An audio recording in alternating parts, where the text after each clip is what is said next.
Hey guys, welcome back to the channel. Fabrizio Romano here as always to keep you updated with all the latest. Ciao Fra, how are you? Ciao Fabri, it's a busy week.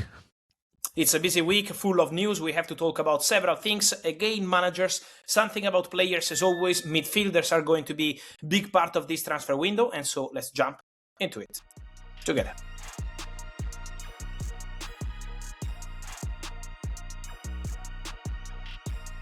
And here we are guys, so ready to answer your questions. As always, remember to like this video, to turn on the notification bell, to be part of the family here on YouTube every single day together. As you can see, we will have question and answer, we will have live streams, we will have the usual regular videos you are used to see here on the channel. So ready for a big summer World Cup transfer news. And today, again, many questions. I will start with managers because we started the week with so many news, Pep Guardiola, Enzo Maresca, José Mourinho, but now there are also other managers in the radar of other clubs. What's going on with the future of Rúben Amorim? Yeah, Rúben Amorim has been in the middle of the rumors in the recent days because we know that José Mourinho is going to Real Madrid, and so obviously Benfica are looking for a new manager. On Mourinho, just quickly, remember 3-year contract, and Mourinho signing next week at Real Madrid after Real Madrid Athletic Bilbao game, so everything will be made official in the next days. But on Benfica manager job, Rúben Amorim has been linked with Benfica, but Amorim has been very clear on this. Amorim himself and the agency. Amorim doesn't want work in Portugal now. One day in his career he plans to return to his country, but now Amorim plans to continue his career abroad, and so not in Portugal. So despite links with Benfica, at the moment nothing really happening between Amorim and Benfica, and for Benfica, remember the name of Marcus Silva. It was a name I mentioned here already when we shared the news about José Mourinho a few weeks ago. I said that Marco Silva was the favorite to become the next Benfica head coach.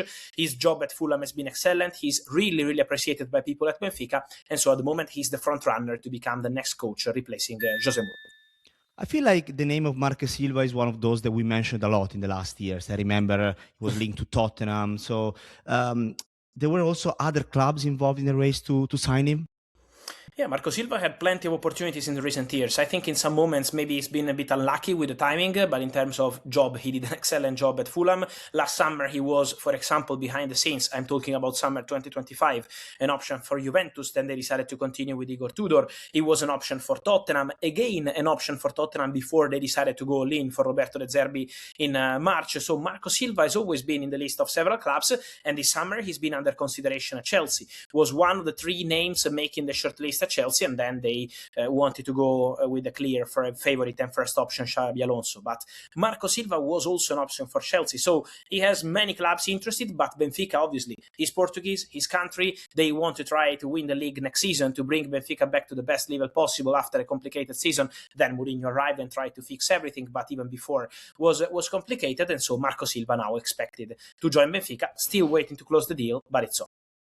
Last week you mentioned about a season review at Liverpool. Do you still confirm that? Yes, I absolutely confirm that there will be an end of the season review at Liverpool.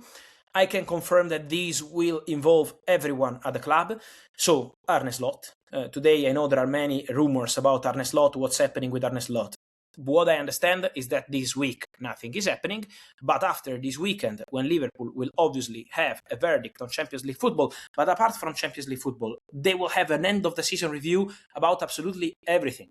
It talks about the manager, of course, but also, for example, there is Al Hilal in Saudi really interested in Richard Hughes. My understanding is that Richard Hughes will lead Liverpool transfer window this summer and wants to focus on Liverpool, but interest from Saudi is genuine for the future. They're going to discuss about Arne Slot's situation. They're going to discuss about some players, some contracts expiring. So several things to clarify. And so end of the season review will absolutely take place at Liverpool and will be an important one.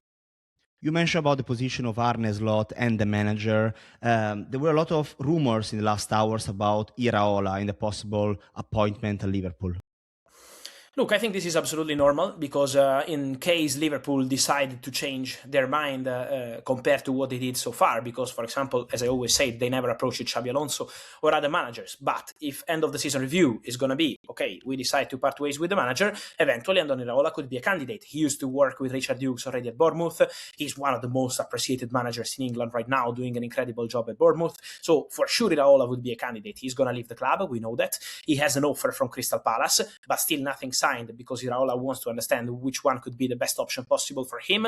He also had a proposal from other country, not England, but at the moment Iraola is giving priority to English football and to Premier League football. So let's see what happens there. But at the moment, that's the scenario. Manchester United, we need to talk about the midfielder situation. We said many times, right, that they're going to sign midfielders this summer, and Éderson in the recent hours has come up again as a strong name for the midfield. Yes, again, in the links and in the rumors for Manchester United. Why? Because Ederson communicated this week to Atalanta that he's not going to sign a new contract. Current deal expires in summer 2027. So obviously it's a big opportunity, an important midfielder. Then, I'm not saying that Manchester United are only going for Ederson. The understanding is that Manchester United are in contact with this camp, are aware of the situation. Not signing a new deal means that Ederson is leaving Atalanta this summer, definitely. And so the communication has arrived. Man United are informed, but Man United have several names on their shortlist for the midfielder. Not only Ederson. Ederson is one of them. Ederson is one of the easiest options they have in this list. Again, because his contract is expiring, he's not going to sign a new deal, expiring in 2027, and also because Ederson would be very keen on a move to Man United. But at the moment, again, not the only one, and there are plenty of options. In these options and this domino of midfielders around Europe that will probably start in the next weeks, can we also consider João Gomes? Yes, João Gomes will be absolutely part of this domino, and it's funny because Atlético Madrid had an agreement in place with Ederson from Atalanta already since January, but then they decided not to proceed so far because Atalanta are asking for something around 45 million euros, and Atlético believe this is too much money. Even if the relationship Atlético Madrid-Atalanta is very good, they did the Ruggeri deal, the Raspadori deal, the Lookman deal in the space of 6-7 months. Despite that good relationship, Atlético believe that asking 45 million euros for a midfielder out of contract in 1 year is too much. And so Atlético, despite the agreement with the player, decided to go all in for João Gomes. They have an agreement with the boy, but still at the final stages of the negotiations with Wolves. So it's very advanced. He's almost done, João Gomes to Atlético. Still waiting on some details because it's going to be, well, important, obviously, to close the deal between clubs, but João Gomes is the closest player to Atlético Madrid in this moment. Last one, do you have something that you're working on right now, like the latest rumor that you just heard? Yes, let's see what happens with Thiago Silva, because today is an important day. Legend of the game, Thiago Silva announced that he's going to leave Porto.